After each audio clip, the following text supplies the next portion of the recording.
أشهد أن لا إله إلا الله وحده لا شريك له وأشهد أن محمدا عبده ورسوله أما بعد فأعوذ بالله من الشيطان الرجيم بسم الله الرحمن الرحيم الحمد لله رب العالمين الرحمن الرحيم مالك يوم الدين إياك نعبد وإياك نستعين اهدنا الصراط المستقيم صراط الذين أنعمت عليهم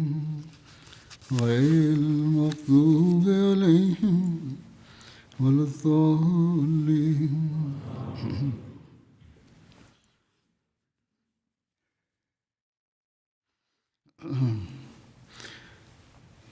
غزوہ حنین کے حوالے سے ذکر کر رہا تھا. اس کی مزید تفصیل یوں ہے، جنگ حنین میں بھی اللہ تعالیٰ کی طرف سے ایسے لشکروں کے نازل کیے جانے کا ذکر ملتا ہے جنہیں فرشتوں سے تعبیر کیا جاتا ہے. چنانچہ غزوہ حنین کے ذکر میں اللہ تعالیٰ قرآن کریم میں فرماتا ہے کہ ثم انزل اللہ سکینتہ علی رسولہ وعلی المؤمنین وانزل جنودا لم تروها وعذب الذین کفروا وذلک جزاء الکافرین. پھر اللہ نے اپنے رسول اور مومنوں پر اپنی سکینت نازل کی اور ایسے لشکر اتارے جنہیں تم دیکھ نہیں سکتے تھے، اور اس نے ان لوگوں کو عذاب دیا جنہوں نے کفر کیا تھا، اور کافروں کی ایسی ہی جزا ہوتی. مفسرین اور سیرت نگاروں نے اس جنگ میں فرشتوں کے نزول پر مختلف بحثیں کی ہیں. بعض لوگوں کا خیال ہے کہ فرشتوں کا نزول محض مومنوں کے لیے بطور بشارت اور ان کے دلی اطمینان کے لیے تھا، ورنہ فرشتے جنگ میں عملاً شریک نہیں ہوئے تھے. یہ تصور بھی بعض احادیث سے صحیح جو ہیں اس کے منافی ہے. صحیح روایت سے ثابت ہے کہ فرشتے جنگ میں عملاً شریک ہوئے. البتہ یہاں یہ ایک اشکال پیدا ہوتا ہے کہ نصرت کے لیے تو ایک ہی فرشتہ کافی تھا، تو ہزاروں فرشتے کیوں نازل ہوئے؟ امام ابن کثیر صحیحین میں موجود عرصہ جنگ میں فرشتوں کے نزول کی حدیث نقل کرنے کے بعد لکھتے ہیں کہ اللہ کی طرف سے فرشتوں کا نزول اور مسلمانوں کو اس کی اطلاع بطور خوشخبری تھی، ورنہ اللہ اس کے بغیر بھی اپنے دشمنوں کے خلاف مسلمانوں کی مدد کر سکتا ہے. اس لیے اس نے فرمایا ہے مدد صرف اللہ کی طرف سے ہے. اور سورہ محمد میں بھی فرمایا کہ اللہ چاہے تو خود ہی ان کافروں سے بدلہ لے لے، لیکن وہ آزماتا ہے. حضرت مسیح علیہ السلام نے بھی یہ بات بیان فرمائی ہے. آپ فرماتے ہیں کہ قرآن میں فرشتوں کی مدد کی خوشخبری کا واقعہ ہے تاکہ مومنوں کے دلوں کو ٹھنڈک پہنچے اور مارکے میں انہیں کوئی ڈر نہ ہو. بس اللہ تعالیٰ نے قرآن میں مومنوں سے وعدہ کیا اور انہیں خوشخبری دی کہ وہ 5000 فرشتوں سے ان کی مدد کو آئے گا. اس عدد کو زیادہ کر کے اس لیے دکھایا تاکہ ان کے لیے خوشخبری ہو، حالانکہ فرشتوں میں سے ایک فرشتہ ہی یہ قدرت رکھتا ہے کہ وہ اپنے رب کے حکم سے زمین کو تہو بالا کر دے. اس کے لیے 5000 کی نہیں بلکہ 5 کی بھی ضرورت نہیں ہے. لیکن اللہ تعالیٰ نے چاہا کہ ان کو عظیم نصرت دکھائے تو اس نے وہ لفظ اختیار کیا جس سے امداد کرنے والے کی کثرت ظاہر ہوتی ہے، اور یہی مراد لیا تھا. حضرت مسلم موعود رضی اللہ عنہ بھی تفسیر صغیر میں مختصر نوٹ اس کے بارے میں دیا ہے۔ سورہ آل عمران کی آیت 127 کے حاشیے میں لکھا ہے کہ فرشتوں کا ذکر صرف اس لیے ہے کہ خواب یا کشف میں خوشخبری ملنے سے انسان کی ہمت بڑھتی ہے، ورنہ اصل مراد یہی تھی کہ خدا تعالیٰ مدد کرے گا، یعنی یہ بھی کشفی رنگ ایک ظاہر ہوا تھا۔ پھر ایک جگہ فرماتے ہیں کہ خوب اچھی طرح یاد رکھو کہ جو شخص مرنے کے لیے تیار ہو جائے اسے کوئی نہیں مار سکتا۔ سچے طور پر موت قبول کرنے والی انبیاء کی جماعت ہی ہوتی ہے، پھر کوئی ہے جو اسے مار سکے؟ ہرگز نہیں۔ دائمی زندگی حاصل کرنے کا اصل یہی ہے کہ انسان خدا تعالیٰ کے لیے موت قبول کرے، اور جب کوئی انسان اس ارادے سے کھڑا ہوتا ہے تو خدا تعالیٰ کے فرشتے اسے زندہ کرنے کے لیے کھڑے ہو جاتے ہیں، گویا کشتی شروع ہو جاتی ہے۔ انسان زور لگاتا ہے خدا تعالیٰ کی راہ میں موت حاصل ہو، لیکن فرشتے زور لگاتے ہیں کہ اسے زندہ رکھا جائے۔ جب خدا کا بندہ کہتا ہے کہ میں خدا کے لیے مرنا چاہتا ہوں، تو خدا تعالیٰ کے سارے فرشتے کہتے ہیں ہم مرنے نہیں دیں گے، اور آخر فرشتے ہی جیتتے ہیں۔ بندہ چاہتا ہے کہ مر جائے، وہ اس کے لیے اپنے آپ کو ایسے حالات میں ڈالتا ہے جس کا نتیجہ موت ہوتی ہے، مگر وہ مرتا نہیں۔ حنین کے واقعوں کو دیکھ لو، جب دشمن حملہ کر کے آگے بڑھا تو اس وقت رسول کریم صلی اللہ علیہ وسلم کے پاس صرف 12 آدمی تھے، باقی سب دشمن کی تیر اندازی سے تتر بتر ہو گئے تھے۔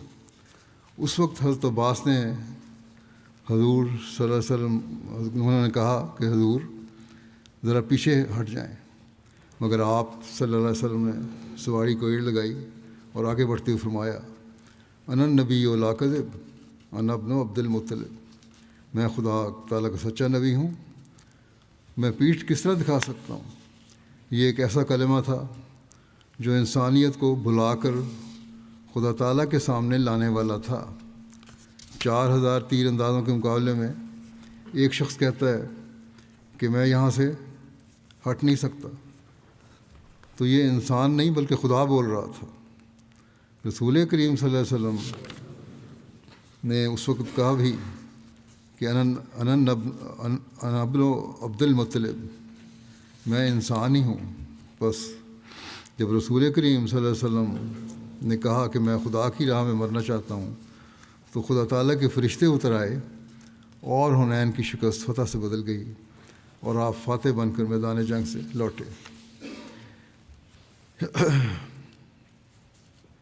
دشمن کی شکست اور فرار کے بارے میں پہلے یہ تفصیلات بیان ہو چکی ہیں کہ آپ صلی اللہ علیہ وسلم نے جب انصار کو پکارا اور وہ واپس آ گئے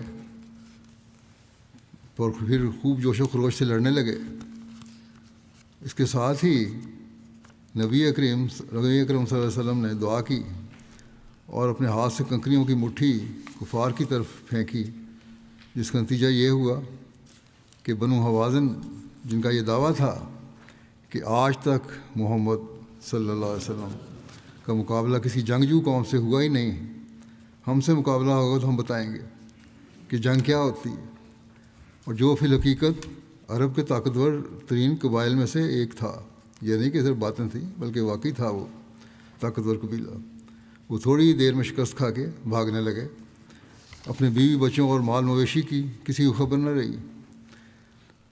مسلمانوں کے ہاتھوں بہت سے لوگ قتل ہوئے اور ہزاروں کی تعداد میں قید ہوئے، اور بھاگنے والوں کی بھاری تعداد اوتاس کی طرف بھاگ گئی۔ اس جنگ میں حوازن کے سینکڑوں لوگ قتل ہوئے۔ حضرت ابو طلحہ نے 20 مشرکین قتل کیے۔ اسی طرح سریہ اوتاس میں مشرکین کے 300 افراد قتل ہوئے۔ حوازن کے راہ فرار اختیار کرنے کے باوجود ثقیف کے جنگجو ڈٹے رہے، جو ثقیف قبیلہ تھا وہ ڈٹے رہے اور نہایت دلیری سے لڑتے رہے، یہاں تک کہ ان کے 70 لوگ مارے گئے۔ ان کا سب سے آخری علمبردار عثمان بن عبداللہ تھا۔ جب وہ قتل ہوا تو پھر ثقیف بھی بھاگ گئے۔ عثمان کے قتل کی خبر جب رسول اللہ صلی اللہ علیہ وسلم کی خدمت میں پہنچی تو آپ نے اس دشمن اسلام کے بارے میں فرمایا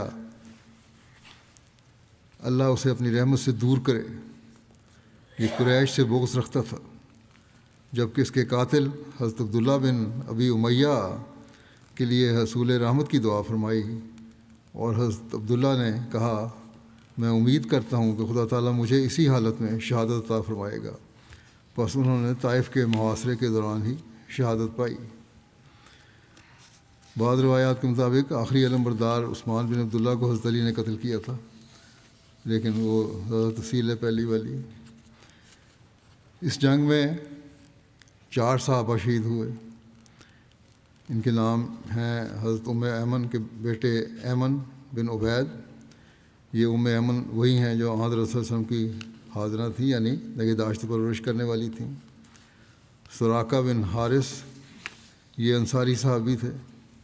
ان کے بیٹے حارثہ بن سراقہ جنگ بدر میں شہید ہوئے تھے۔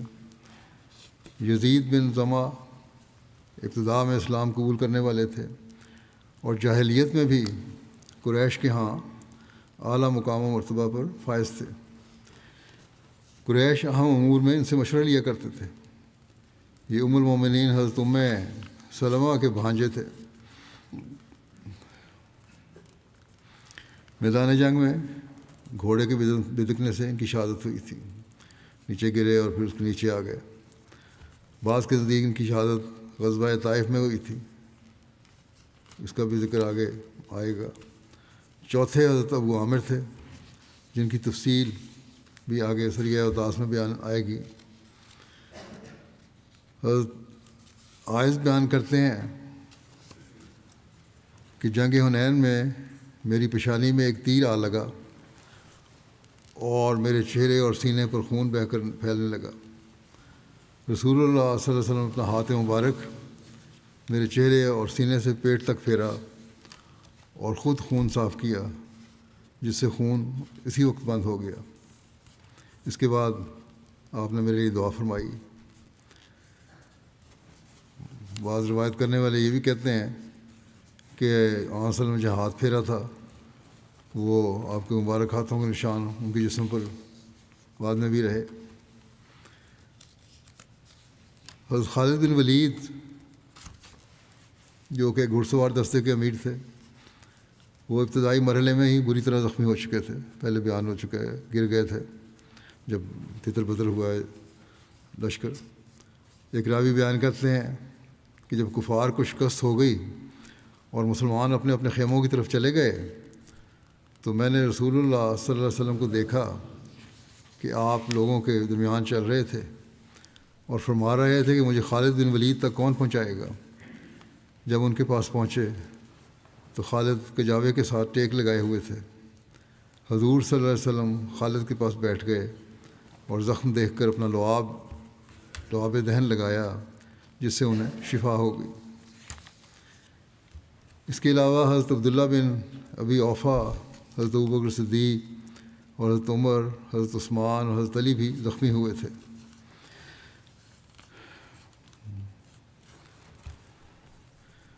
اہل مکہ اور مدینہ کو فتح حنین کی بشارت بھیجی۔ ابتدا میں جب حنین کے میدان سے کچھ مسلمان بھاگے تو ان میں سے کچھ تو مکہ چلے گئے اور وہاں یہ بتایا کہ مسلمانوں کو شکست ہو چکی ہے اور محمد صلی اللہ علیہ وسلم نعوذ باللہ قتل ہو گئے۔ اس خبر سے مکے میں موجود منافقین اور جن کے دلوں میں بغض تھا وہ بہت خوش ہوئے اور کہنے لگے کہ اب عرب واپس اپنے آبائی دین پر واپس آ جائیں گے۔ اس موقع پر مکے کے امیر عطاب بن اسید نے کمال جرأت اور بہادری کا مظاہرہ کیا اور اہل مکہ سے خطاب کرتے ہوئے کہا انا قتل محمد فإن دین اللہ قائم والذی یعبدہ محمد حی لا یموت۔ اگر محمد صلی اللہ علیہ وسلم شہید بھی ہو گئے تو یقیناً اللہ کا دین ہمیشہ قائم رہے گا، اور جس ہستی کی عبادت محمد صلی اللہ علیہ وسلم کرتے تھے یعنی اللہ تعالیٰ، وہ ہستی ہمیشہ رہنے والی ہے، وہ زندہ ہے اور زندہ رہے گی اور کبھی نہیں مرے گی۔ اور ابھی تھوڑی دیر ہی گزری تھی کہ حنین سے یہ خوشخبری بھی آ گئی کہ مسلمانوں کو فتح ہوئی ہے، اور بنو حوازن بہت بری طرح شکست کھا کر بھاگ گئے ہیں۔ اسی طرح مدینہ میں بھی پہلے یہ خبر پہنچ چکی تھی۔ رسول اللہ صلی اللہ علیہ وسلم نے شکست کی خبر پہلے پہنچ گئی تھی، کسی نے پہنچا دی تھی وہاں۔ حضرت نہیک بن اوس کو فتح خوشخبری دے کر آپ نے بھیجا۔ وہ بیان کرتے ہیں کہ میں سر شام ہی روانہ ہو گیا، راستے میں بھی لوگ یہ باتیں کر رہے تھے کہ محمد صلی اللہ علیہ وسلم کے لشکر کو ایسی شکست کا سامنا کرنا پڑا ہے کہ پہلے کبھی ایسی شکست نہ ہوئی ہوگی، اور مالک بن عوف کا لشکر محمد صلی اللہ علیہ وسلم کے لشکر پر غالب آ گیا ہے۔ تو میں نے کہا یہ سب جھوٹ ہے، بلکہ اللہ نے اپنے نبی کو فتح عطا فرمائی ہے اور ان کی عورتوں اور بچوں کو بطور قیدی عطا کیا ہے۔ وہ کہتے ہیں کہ میں یہ خبر دیتا ہوا 3 دن میں مدینے پہنچ گیا، اور اس سے پہلے میں نے کبھی اتنی سواری نہیں کی تھی، یعنی مسلسل تیز رفتاری سے سفر کرتا رہا۔ پھر مدینے پہنچ کر اعلان کیا کہ محمد صلی اللہ علیہ وسلم اللہ تعالیٰ کے فضل سے خیریت سے ہیں اور مسلمانوں کو بہت بڑی فتح نصیب ہوئی ہے۔ اور جب میں وہاں سے چلا تھا، مسلمان کچھ مال غنیمت جمع کر چکے تھے اور کچھ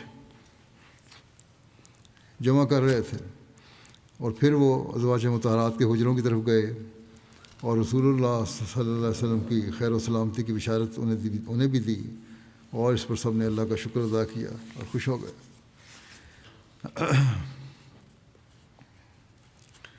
بنو حوازن کا سپہ سالار مالک بن عوف، جو بڑی مشکل سے جان بچا کر میدان سے بھاگا تھا، وہ اور اس کے ساتھی ایک گھاٹی پر کھڑے ہو گئے۔ اس نے کہا رک جاؤ حتیٰ کہ کمزور لوگ اور تمہارے بھائی تمہیں آ ملیں۔ حضرت زبیر بن عوام نے انہیں دیکھا تو انہوں نے ان پر حملہ کر دیا، اور مالک وہاں سے بھاگ کر ثقیف کے قلعے میں داخل ہو گیا۔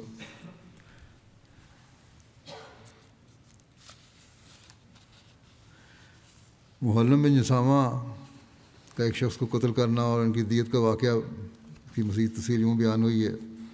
فتح مکہ کے ذکر سے کچھ قبل، فوری قبل، مان قبل کے خطبہ میں سریہ ازم کی تفصیل میں یہ ذکر ہوا تھا کہ ایک صحابی محلم بن جسامہ نے ایک ایسے شخص کو قتل کر دیا جس نے گزرتے ہوئے السلام علیکم کہا تھا، لیکن اس کے باوجود انہوں نے اس کو قتل کیا۔ اس واقعہ کی بابت کچھ مزید تفصیل بھی بیان کی جاتی ہے۔ وہ یہ ہے کہ غزوہ حنین کے بعد جب حضرت صلی اللہ علیہ وسلم غزوہ طائف کے لیے روانہ ہو رہے تھے کہ ایک دن نماز ظہر کے بعد آپ ایک درخت کے نیچے تشریف فرما ہوئے۔ عیینہ بن حصن اٹھا، اس نے مقتول عامر بن ازبت اشجعی کے خون کا مطالبہ کیا۔ اس کے ساتھ ہی اقرا بن حابس اٹھا، وہ محلم بن جسامہ کو بچانا چاہتا تھا۔ ان دونوں نے آپ صلی اللہ علیہ وسلم کے سامنے بحث شروع کر دی۔ عیینہ نے کہا یا رسول اللہ کی قسم، میں اسے یعنی قاتل کو نہیں چھوڑوں گا، ان کی عورتوں پر بھی اسی طرح غموں کا پہاڑ گراؤں گا جس طرح اس نے ہماری عورتوں پر غموں کا پہاڑ ڈھایا تھا۔ آپ صلی اللہ علیہ وسلم نے فرمایا اسے کہ دیت لے لو، 50 اونٹ ابھی لے لو اور 50 اونٹ مدینے پہنچ کر لے لینا، لیکن عیینہ نے دیت لینے سے انکار کر دیا۔ بہرحال کچھ گفت و شنید کے بعد آخر ان لوگوں نے دیت قبول کر لی۔ قاتل محلم ایک طرف کھڑا تھا، وہ قصاص کے لیے تیار ہو کر آیا تھا کہ اب تو میری موت آئی۔ دیت وغیرہ کا فیصلہ ہونے کے بعد محلم اٹھ کر حضرت صلی اللہ علیہ وسلم کے پاس بیٹھ گیا۔ اس کی آنکھوں سے آنسو جاری تھے۔ اس نے عرض کیا جو بات آپ تک پہنچی ہے میں اس سے اللہ کے حضور توبہ کرتا ہوں، آپ بھی میرے لیے بخشش کی دعا فرمائیں۔ آپ نے پوچھا تمہارا کیا نام ہے؟ اس نے کہا محلم بن جسامہ۔ آپ نے فرمایا کیا تم نے شروع اسلام میں اسے قتل کر دیا؟ یعنی کہ اس نے آتے ہی کہا تھا السلام علیکم، پھر بھی تم نے قتل کر دیا۔ اور آپ صلی اللہ علیہ وسلم نے بلند آواز سے کہا کہ اے اللہ محلم کو نہ بخشنا۔ یہ جملہ سب نے سنا۔ محلم نے دوبارہ کہا یا رسول اللہ میں معافی مانگتا ہوں، آپ بھی میرے لیے معافی طلب کریں۔ آپ نے پھر بلند آواز سے کہا تاکہ لوگ سن لیں کہ اے اللہ محلم بن جسامہ کو معاف نہ کرنا۔ اس نے تیسری بار پھر کہا اور آپ صلی اللہ علیہ وسلم نے تیسری بار بھی وہی کہا۔ پھر رسول اللہ صلی اللہ علیہ وسلم نے اسے فرمایا کہ میرے سامنے سے اٹھ کر چلے جاؤ، تو وہ آپ کے سامنے سے اٹھا اور وہ اپنے آنسو اپنی چادر سے صاف کر رہا تھا۔ ابن اسحاق کی بھی ایک روایت ہے، کہتے ہیں کہ معلم کی قوم کے لوگ بیان کرتے ہیں کہ بعد میں آن حضرت صلی اللہ علیہ وسلم نے اس کی بخشش کی دعا بھی کی تھی۔ سریہ اور طاس کی تفصیل یوں ہے، حنین کے میدان سے بری طرح شکست کھانے کے بعد بنو حوازن کا لشکر جدھر ان کا منہ اٹھا اس طرف بھاگ گئے۔ اس کا ایک حصہ جس میں بنو حوازن کا سپہ سالار مالک بن عوف بھی تھا، وہ طائف کی طرف بھاگا اور طائف کے قلعے میں پناہ لے لی، اور ایک حصہ اوتاس کی وادی میں جمع ہو گیا، اور ایک نخلا یعنی نخیلہ کی طرف بھاگ گیا۔ اوتاس حنین کے قریبی ایک وادی کا نام ہے۔ بنو حوازن چونکہ اپنے بیوی بچے اور سارے مال مویشی ساتھ لے کر حملہ آور ہوئے تھے، اور خود تو وہ بھاگ گئے، اور اب یہ سب کچھ مال غنیمت کے طور پر مسلمانوں کے ہاتھ آ گیا تھا۔ اسلام کی تاریخ میں ابھی تک کا یہ سب سے زیادہ مال غنیمت تھا جو مسلمانوں کو ملا اس وقت تک۔ نبی اکرم صلی اللہ علیہ وسلم نے تمام قیدی اور مال غنیمت حضرت مسعود بن عمر غفاری کو نگرانی میں جیرانہ مقام کی طرف بھجوا دیے، اور خود سارا لشکر لے کر طائف کی طرف روانہ ہو گئے، اور حضرت ابو عامر اشعری، ان کا نام عبید بن سلیم تھا، ان کی قیادت نے ایک لشکر اوتاس کی طرف روانہ فرمایا۔ اس لشکر میں ابو موسیٰ اشعری اور سلمہ بن اکوا بھی تھے۔ حضرت ابو عامر نے دشمن کو دعوت مبارزت دی۔ وہاں 10 بھائی تھے جو بے مثل جنگی صلاحیتوں کے باعث شہرت رکھتے تھے دشمنوں کے۔ سب سے پہلے یہ مبارزت کے لیے نکلے یہ 10 بھائی۔ پہلے ایک بھائی آیا، ابو عامر نے اس کو پہلا اسلام کی دعوت دی، لیکن اس نے مقابلے کو ترجیح دی۔ ابو عامر نے کہا کہ اللہم اشہد علیہ، اے اللہ اس پر گواہ رہنا۔ یہ کہہ کر انہوں نے تلوار کا ایسا وار کیا کہ وہ 2 ٹکڑے ہو کر زمین پر جا گرا۔ پھر دوسرا بھائی آیا، ابو عامر نے اس کو بھی پہلی دعوت اسلام دی اور اس کے انکار پر مقابلہ کیا، اور وہ بھی مارا گیا۔ یوں یکے بعد دیگرے 9 بھائی مارے گئے۔ جب 10واں بھائی آیا اور ابو عامر حسب سابق اللہم اشہد علیہ کہہ کر اس پر وار کرنے ہی لگے تھے کہ وہ بول اٹھا، اللہم لا تشہد علیہ، اے اللہ مجھ پر گواہ نہ بننا، اور یوں ظاہر کیا کہ جیسے وہ اسلام قبول کر رہا ہے۔ یہ سنتے ہی ابو عامر نے اپنی تلوار نیچے کر لی اور اس کو چھوڑ دیا، لیکن اس نے پلٹ کر ابو عامر پر حملہ کر دیا، دھوکہ دیا اس نے۔ بعض روایات کے مطابق تو اس نے ابو عامر کو شہید کیا، لیکن دوسری روایات کے مطابق یہ درست نہیں ہے، کیونکہ جس نے ابو عامر کو شہید کیا تھا حضرت ابو موسیٰ اشعری نے اس کو اسی وقت قتل کر دیا تھا۔ زیادہ درست روایت یہی ہے کہ یہ بعد میں اسلام لے آیا تھا، اور 10واں بھائی جو تھا، اور کہا جاتا ہے کہ بہت اچھا مسلمان ثابت ہوا، اور بعد میں جب بھی رسول اللہ صلی اللہ علیہ وسلم کی اس پر نظر پڑتی تو آپ صلی اللہ علیہ وسلم فرمایا کرتے تھے کہ ھذا شرید و ابی عامر، کہ یہ ابو عامر کی تلوار سے بچا ہوا ہے۔ بہرحال حضرت ابو عامر اسی طرح بے جگری سے لڑتے رہے، اور جو بھی ان کی تلوار کے سامنے آتا وہ مارا جاتا۔ آخر حارث جشمی کے 2 بیٹوں علا اور اوفا نے ان پر تیروں کی بچھاڑ کر دی۔ ایک تیر ان کے سینے میں لگا اور ایک گھٹنے میں لگا۔ بعض روایات کے مطابق تیر مارنے والا درید بن سمہ کا بیٹا سلمہ تھا۔ ابو موسیٰ اشعری کہتے ہیں کہ میں نے ابو عامر سے پوچھا کہ آپ کو کس نے تیر مارا ہے؟ تو انہوں نے ایک شخص کی طرف اشارہ کیا، اور میں نے اس کا تعاقب کیا، جس پر وہ بھاگ کھڑا ہوا اور میرے للکارنے پر رکا تو ہم تلوار زنی کرنے لگے، اور میں نے اس کو قتل کر دیا۔ واپس آ کر میں نے ابو عامر سے کہا، اللہ نے تمہارے قاتل کو جہنم رسید کر دیا ہے۔ ابو عامر نے مجھے کہا کہ میرا تیر نکالو۔ تیر تو جسم میں ہی تھا۔ جب کہتے ہیں میں نے تیر نکالا تو زخم سے پانی بہہ نکلا، جس سے یہ معلوم ہوا کہ زخم گہرا ہے اور زندگی کی اب کوئی امید نہیں ہے۔ ابو موسیٰ اشعری کہتے ہیں کہ ابو عامر نے مجھے کہا کہ نبی کریم صلی اللہ علیہ وسلم کی خدمت میں میرا سلام پہنچا دینا اور حضور صلی اللہ علیہ وسلم کی خدمت میں میرے لیے استغفار اور بخشش کی دعا کی درخواست کرنا آن وسلم سے، اور میرا گھوڑا اور میرے ہتھیار بھی حضور صلی اللہ علیہ وسلم کی خدمت میں پیش کر دینا، اور ساتھ ہی مجھے اپنا جانشین مقرر کیا ان کو، اور جھنڈا میرے سپرد کیا۔ تھوڑی دیر میں ہی وہ فوت ہو گیا۔ ابو موسیٰ اشعری نے ان لوگوں سے جنگ کی اور دشمن شکست کھا کر وہاں سے بھاگ گیا۔ ان کے کچھ لوگ مارے گئے اور ابو موسیٰ وہاں سے بھی مال غنیمت اور قیدی لے کر رسول اللہ صلی اللہ علیہ وسلم کی خدمت میں حاضر ہو گئے۔ ابو موسیٰ اشعری بیان کرتے ہیں کہ میں جب رسول اللہ صلی اللہ علیہ وسلم کی خدمت میں حاضر ہوا تو آپ رسیوں سے بنی ہوئی ایک چارپائی پر لیٹے ہوئے تھے، جس پر بچھونا وغیرہ کچھ نہیں تھا،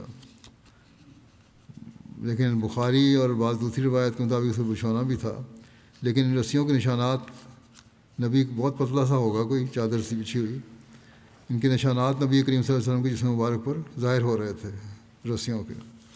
وہ کہتے ہیں کہ میں نے جنگ اوطاس کی تفصیل آپ کی خدمت میں پیش کی اور ابو عامر کی شہادت کی تفصیل بتاتے ہوئے ان کی دعا کی درخواست بھی پیش کر دی، جس پر رسول اللہ صلی اللہ علیہ وسلم نے پانی منگوا کر وضو فرمایا اور پھر اپنے دونوں ہاتھ اٹھا کر دعا کرتے ہوئے فرمایا، اللہم اغفر لعبید نبی عامر، اللہم اجعل یوم القیامت فوق کثیر من خلقک من الناس، کہ اے اللہ عبید ابو عامر کو بخش دے، اے اللہ قیامت کے دن اپنے مخلوق میں لوگوں سے سب سے اوپر اس کا مقام رکھنا۔ ابو موسیٰ اشعری بیان کرتے ہیں کہ میں نے عرض کیا، یا رسول اللہ میرے لیے بھی بخشش کی دعا فرمائیں، جس پر آپ صلی اللہ علیہ وسلم نے ان کے لیے بھی دعا کرتے ہوئے فرمایا، اللہم اغفر لعبداللہ ابن قیس، عبداللہ ابن قیس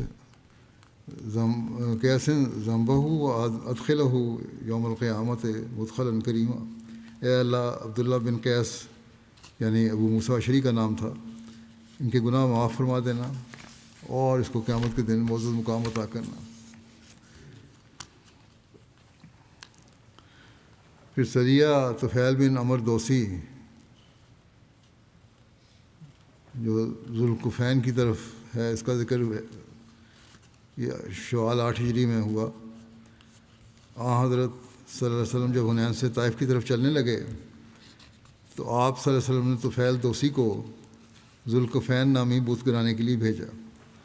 حضرت طفیل دوست قبیلے سے تعلق رکھتے تھے اور اپنی قوم کے بلند پائے شاعر اور حکیم و دانا مشہور تھے۔ انہوں نے مکی دور میں حضرت صلی اللہ علیہ وسلم کی زیارت کی اور اسی وقت مسلمان ہو گئے تھے۔ کہا جاتا ہے کہ غزوہ حنین کے بعد انہوں نے خود حضرت صلی اللہ علیہ وسلم سے درخواست کی کہ ذوالکفین نامی بت کو گرانے کے لیے انہیں بھیجا جائے۔ حضرت صلی اللہ علیہ وسلم نے ان کو اس مہم کا امیر مقرر فرمایا اور یہ نصائح فرمائیں کہ سلام خوب پھیلانا، یعنی سلامتی کو رواج دینا، لوگوں کو کھانا کھلانا، یہ نہیں کہ بھوکے مارنا ہے، اللہ تعالیٰ سے اس طرح حیا کرنا جس طرح ایک باوقار آدمی اپنے گھر والوں سے شرماتا ہے۔ جب بھی کوئی غلطی یا گناہ ہو جائے اس کے فوراً بعد نیکی کر لیا کرنا، کیونکہ نیکیاں گناہوں کو مٹا ڈالتی ہیں، یہ آپ نے نصیحت فرمائی۔ اور پھر فرمایا کہ اپنی قوم کے لوگوں کو ساتھ لینا اور یہ کام مکمل کر کے واپس طائف چلے آنا۔ چنانچہ حضرت طفیل نے اپنی قوم کے 400 افراد کو ساتھ لیا اور لکڑی کے بنے ہوئے اس بت کو آگ لگا کر جلا دیا، اور اس وقت یہ اشعار پڑھے کہ اے ذوالکفین سن، میں تیرے عبادت گزاروں میں سے نہیں ہوں، کیونکہ تم تو اب بنائے گئے ہو، جبکہ ہماری پیدائش تمہاری پیدائش سے بھی پہلے کی ہے۔ دیکھ میں نے تیرے اندر باہر سے سارا وجود آگ کے شعلوں سے بھر دیا۔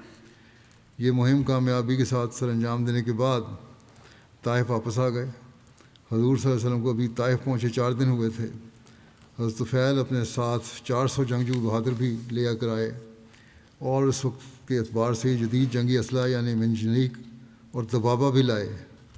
منجنیق ایک آلہ ہے جس سے بڑے بڑے پتھر پھینکے جاتے ہیں، یعنی توپ کی طرح کی چیز ہوتی ہے، اور دبابہ لکڑی کا ایک مضبوط اور بند گاڑی نما ڈبہ، جس طرح آج کل آرمڈ کاریں ہوتی ہیں اس طرح تھا اس زمانے میں۔ جس میں نیچے سے کئی آدمی گھس کر قلعے کی فصیل کو جا پہنچتے تھے اور دشمن کی دست سے محفوظ رہتے ہوئے فصیل میں شگاف کرتے تھے. یہ ہتھیار پہلی بار غزوہ طائف میں استعمال ہوئے تھے.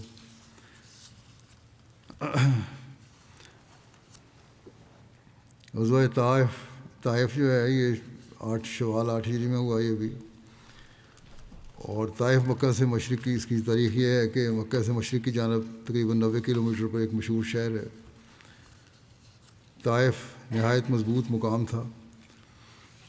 طائف اس کو اس لیے کہتے ہیں کہ اس کے گرد حفاظت کے لیے 4 دیواری تھی.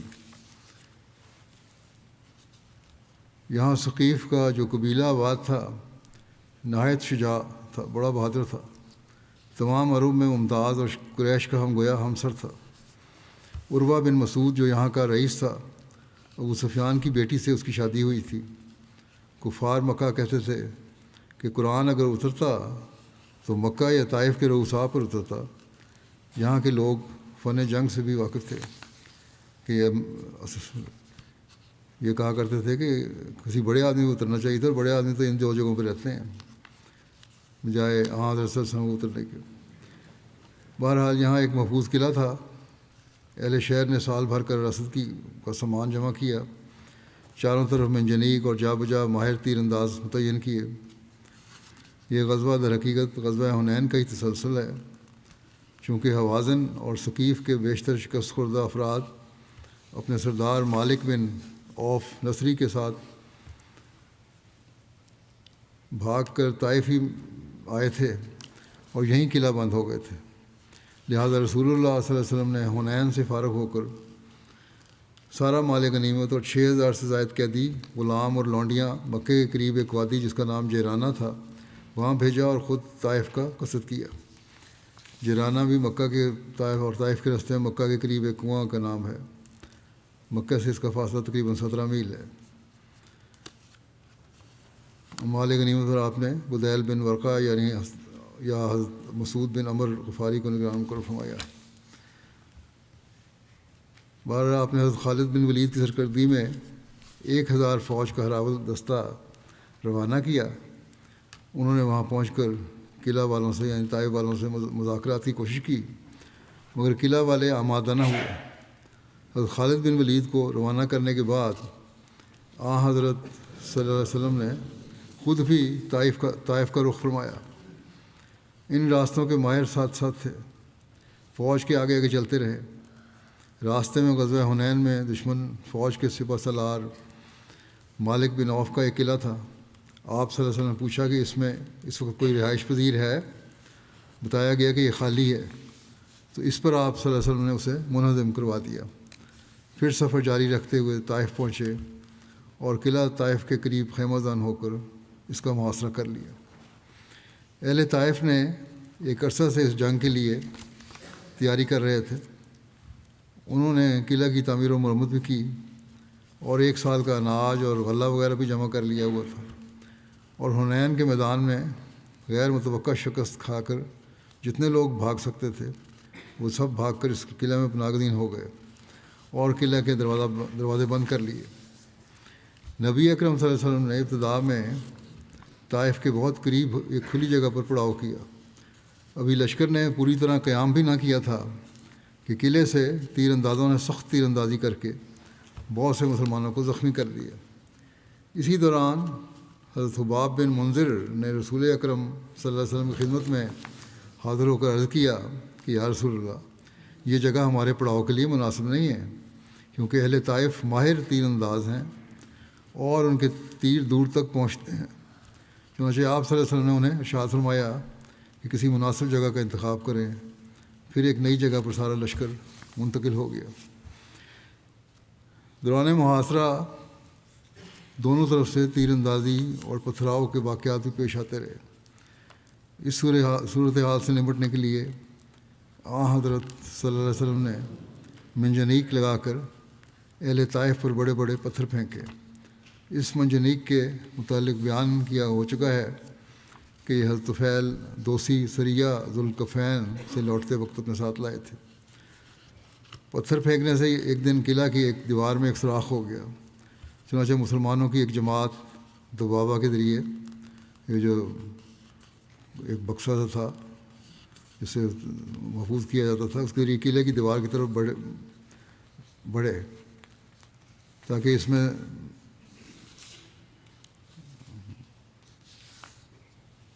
میں تاکہ آگے بڑھ کے اس کو وہاں اندر جا سکیں۔ لیکن جب آگے بڑھے تو قلعے والوں نے ان پر لوہے کے جلتے ہوئے ٹکڑے پھینکنے شروع کر دیے۔ دوبابہ میں چونکہ بہت سارا چمڑا بھی استعمال ہوتا ہے، جس کی وجہ سے اس کو آگ لگ گئی، اور اس کے نیچے سے مسلمان مجاہدین کو باہر نکلنا پڑا، اور جو ہی وہ باہر نکلے تو طائف والوں نے ان پر تیر اندازی کی اور ان میں سے اکثر کو شہید کر دیا۔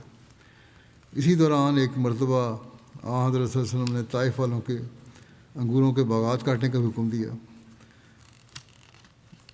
یہ میرا خیال ہے یہ آخری حربہ تھا جو ڈرانے کے لیے عام طور پہ استعمال کیا ہوگا، کیونکہ بعد میں منسوخ بھی کر دیا تھا۔ پہلے تو قلعہ والوں نے بڑی رعونت سے کہا کہ آپ جلاتے ہیں ہمارے باغ تو جلا دیں، آپ لوگ ہماری مٹی اور پانی تو ساتھ نہیں لے جا سکتے۔ انہیں اپنے علاقے کی زرخیزی پر بہت مان تھا، اور مقصد یہ تھا کہ ہم دوبارہ کاشت کر لیں گے، ہم ڈرنے والے نہیں۔ لیکن جب باقی باغات کو تلف کرنا شروع کیا، کچھ حصہ انہوں نے بتانے کے لیے کاٹ دیا، اچھا تم یہ کہتے تو پھر ہم کاٹتے ہیں۔ تو طائف کے ایک سردار سفیان بن عبداللہ نے حضرت صلی اللہ علیہ وسلم سے درخواست کی کہ آپ ہمارے باغات کیوں تلف کر رہے ہیں؟ اگر آپ نے ہم پر فتح پا لی تو یہ سب کچھ آپ کا ہو جائے گا، نہیں تو خدا کی خاطر اور صلہ رحمی کرتے ہوئے آپ ایسا نہ کریں۔ یہ حوالہ اس نے یہ درخواست کی کہ اللہ کے لیے صلہ رحمی بھی کریں ہم لوگوں پہ، یہ نہ کریں۔ قریش مکہ کی بہت سی رشتہ داریاں طائف والوں کے ساتھ تھیں، یہ نہ بھی ہوتی ہیں تو بہرحال حضرت صلی اللہ علیہ وسلم کی اپنا جو اسوہ تھا وہ یہی تھا کہ سختی نہیں کرتے تھے۔ چنانچہ ابو سفیان کی اس درخواست پر ان باغوں کو آپ صلی اللہ علیہ وسلم نے چھوڑ دیا اور نہیں کاٹا۔ حضرت صلی اللہ علیہ وسلم اور صحابہ نصف ماہ یا اس سے بھی زائد عرصہ تک اہل طائف سے جنگ میں مصروف رہے، لیکن طائف والوں پر در حقیقت حنین کی شکست کا ایسا خوف اور رعب دلوں میں پر طاری ہو چکا تھا کہ وہ قلعے کے اندر سے لڑتے رہے، باہر نہیں نکلے۔ اس دوران ان کا ایک شخص حصار سے باہر آ کر ایک بھی نہ لڑا، یہاں تک کہ ایک مرتبہ خالد بن ولید نے میدان میں نکل کر ثقیف کے بہادروں کو چیلنج کیا اور مبارزت کی دعوت دی، لیکن بار بار کی پکار پر کوئی بھی باہر نہ نکلا، یہاں تک کہ ثقیف کے سردار عبد یلیل نے حضرت خالد کو بلند آواز سے پکار کر کہا، ہم میں سے کوئی بھی تمہارے مقابلہ پر نہیں آئے گا، ہم اپنے قلعے میں محفوظ ہیں اور سال بھر کے لیے ہمارے پاس کھانا اور خوراک ہے، ہمیں کوئی فکر نہیں۔ اسی دوران ایک مرتبہ یزید بن زمع نے قلعہ والوں سے بات کرنے کے لیے کہا کہ اگر تم مجھے امان دیتے ہو تو میں ایک بات کرنا چاہتا ہوں، یہ گارنٹی دو کہ تم مجھے نقصان نہیں پہنچاؤ گے، میں سفیر کے طور پر آنا چاہتا ہوں۔ انہوں نے امان دی، کہہ دیا ٹھیک ہے ہم امان دیتے ہیں۔ وہ قلعہ کے قریب ہوئے، لیکن انہوں نے بدعہدی کرتے ہوئے ان پر تیر برسانے شروع کر دیے اور وہ شہید ہو گئے۔ یہ اس غزوہ کے پہلے شہید تھے۔ یہ حضرت ام المومنین حضرت ام سلمہ کے بھانجے تھے۔ انہیں شہید کرنے والا حذیل بن ابی سلط تھا۔ وہ ان کو شہید کرنے کے بعد تکبر سے قلعہ سے باہر نکلا اور اس کا خیال تھا کہ مسلمان اس واقعے سے خوفزدہ ہو چکے ہوں گے اور کچھ نہیں کر سکیں گے، لیکن جو ہی وہ قلعے کے دروازے سے باہر نکلا تو حضرت یزید بن زمع کے بھائی یعقوب بن زمع جو قلعے کے دروازے کے قریب ہی چھپے ہوئے تھے، انہوں نے اس کو دبوچ لیا اور پکڑ کر نبی اکرم صلی اللہ علیہ وسلم کی خدمت میں پیش کرتے ہوئے عرض کیا کہ یا رسول اللہ، یہ میرے بھائی کا قاتل ہے، چنانچہ اس کو قتل کر دیا گیا۔ یہ تفصیلات ابھی مزید چل رہی ہیں، انشاءاللہ آئندہ بیان ہوں گی۔ نماز کے بعد میں 2 جنازہ غائب بھی پڑھاؤں گا۔ پہلا ہے مکرم ڈاکٹر سید شہاب احمد صاحب کا، جو آج کل کینیڈا میں تھی، بنیادی طور پر انڈیا کے تھے۔ گزشتہ دنوں میں 96 سال کی عمر میں وفات پا گئے، انا للہ و انا الیہ راجعون۔ مرحوم موسی تھے، ان کے ایک بیٹا اور 3 بیٹیاں ہیں، ابھی آگے بھی نسل ہے ان کی۔ آپ حضرت مسیح علیہ السلام کے صحابی حضرت سید ارادت حسین صاحب رضی اللہ عنہ اب صوبہ بہار کے نواسے تھے۔ آپ نے علی گڑھ یونیورسٹی مسلم یونیورسٹی سے نفسیات میں ایم ایس سی کی، پھر بہار یونیورسٹی مظفر پور سے ایم اے کیا، بعد ازاں گلاسگو یونیورسٹی اسکاٹ لینڈ سے اسی مضمون میں ڈاکٹریٹ کی ڈگری حاصل کی۔ 1968 میں حضرت خلیفہ مسیح ثالث رحمۃ اللہ تعالیٰ کے ارشاد پر کینیڈا چلے گئے، وہاں یونیورسٹی میں بحیثیت پروفیسر کلینکل سائیکالوجی کا مضمون پڑھایا۔ 9 سال تک یہ کلینکل سائیکالوجسٹ کے طور پر پریکٹس کرتے رہے۔ مرحوم کے مختلف وقتوں میں ہندوستان اور کینیڈا میں جماعت کی خدمت کو بھی توفیق ملی مرحوم کو۔ اب لمبا عرصہ تک سسکاٹون جماعت کے صدر بھی رہے۔ اس سے پہلے سیکرٹری تبلیغ کے طور پر بھی فعال خدمت کی توفیق پائی۔ پھر ایڈمنٹن میں سیکرٹری اشاعت کے علاوہ تربیت اور تعلیم کے شعبوں میں خدمت بجا لاتے رہے۔ کامیاب داعی اللہ تھے، کئی بیعتیں کروانے کی ان کو توفیق ملی۔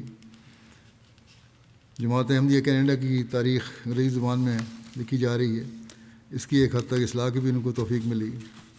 سسکاٹون کینیڈا میں کئی بین المذاہب کانفرنس منعقد کروانے کی توفیق ملی، جس سے وہاں کے تعلیم یافتہ طبقے تک جماعت کا پیغام پہنچا۔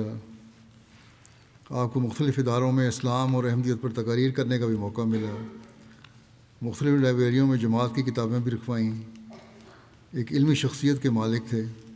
اسلام احمدیت کی تائید میں انگریزی اور اردو زبان میں آپ کے مختلف مضامین بھی جماعتی اخبارات اور رسائل کے علاوہ دیگر اخباروں میں شائع ہوتے رہے۔ ان کا ایک کام کارنامہ صوبہ بہار انڈیا کی تاریخ احمدیت کو مرتب کرنا بھی ہے۔ آپ کی 2 کتب ہیں، صوبہ بہار کے اصحاب احمد اور صوبہ بہار کے شہدائے احمدیت اور چند ابتدائی مخلصین۔ یہ 2 کتابیں بھی شائع ہو چکی ہیں، اچھی کتابیں ہیں۔ صوبہ بہار کے احمدیوں سے مسلسل رابطہ کیا اور ان کے حالات جمع کیے۔ اور آپ کی ایک تیسری کتاب بھی صوبہ بہار میں احمدیت بھی مکمل ہو چکی ہے، جو انگریزی زبان میں ہے۔ ایک نیک متقی بزرگ اور ایک مثالی احمدی تھے، ہمیشہ اسلامی احکامات کی پابندی کرنا اپنا اولین فرض سمجھتے تھے۔ حضرت صلی اللہ علیہ وسلم، حضرت مسیح علیہ السلام اور خلافت سے گہرا عقیدت اور ہدایت کا تعلق تھا ان کا۔ ان کے بیٹے سید مبارک کہتے ہیں کہ پوری زندگی کا صرف ایک ہی مقصد بنایا انہوں نے، اور وہ یہ تھا کہ اللہ تعالیٰ کی رضا حاصل کرنا۔ چنانچہ 5 گانہ نمازوں کے بہت پابند تھے، عبادت کے خاص تعلق کا شغف تھا، پڑھنے لکھنے اور سیکھنے کا بھی ان کو بہت شوق تھا۔ زندگی کے آخری ایام میں بھی نئی کتابیں خریدتے تھے اور بڑھاپے کے باوجود جمعہ کی نماز کے لیے باقاعدگی سے جاتے، اور وفات سے 1 ہفتہ پہلے بھی ویسٹرن کینیڈا کے جلسے میں شامل ہوئے۔ تبلیغ کا بہت شوق تھا اور مختلف قصبوں میں جا کے تبلیغ کیا کرتے تھے۔ ہر معاملے میں خلیفہ وقت سے رضائے رہنمائی لیتے تھے۔ بڑے ان کے خط مجھے بھی آیا کرتے تھے، کتابیں بھی اپنی لکھی بھیجا کرتے تھے۔ چندہ جہات میں ہمیشہ سب سے آگے رہتے۔ زندگی کے آخری 4 سالوں میں اپنی آمدنی کا 5واں حصہ وصیت میں پیش کیا۔ اللہ تعالیٰ ان سے مغفرت اور رحم کا سلوک فرمائے۔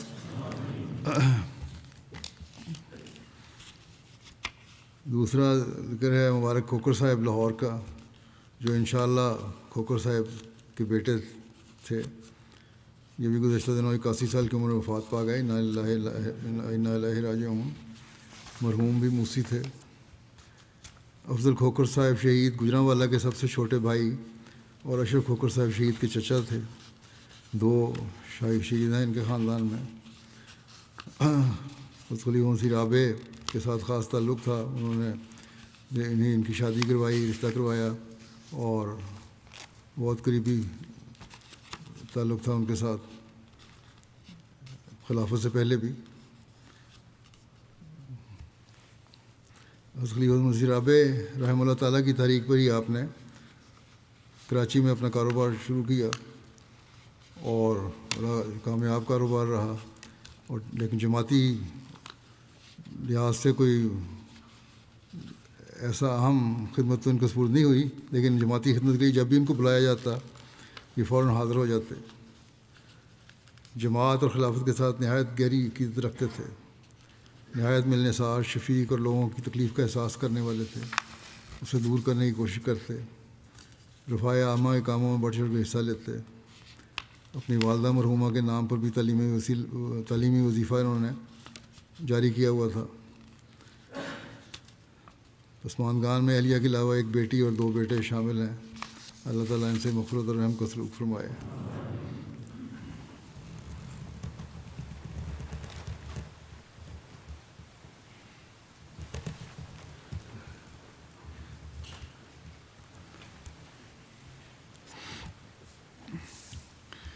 الحمد لله نحمده ونستعينه ونستغفره ونؤمن به ونتوكل عليه ونعوذ بالله من شرور أنفسنا ومن سيئات أعمالنا، من يهده الله فلا مضل له ومن يضلل فلا هادي له، ونشهد أن لا إله إلا الله ونشهد أن محمدا عبده ورسوله۔ عباد الله رحمكم الله، إن الله يأمر بالعدل والإحسان وإيتاء ذي القربى وينهى عن الفحشاء والمنكر والبغي، يعظكم لعلكم تذكرون۔ اذكروا الله يذكركم وادعوه يستجب لكم، ولذكر الله أكبر۔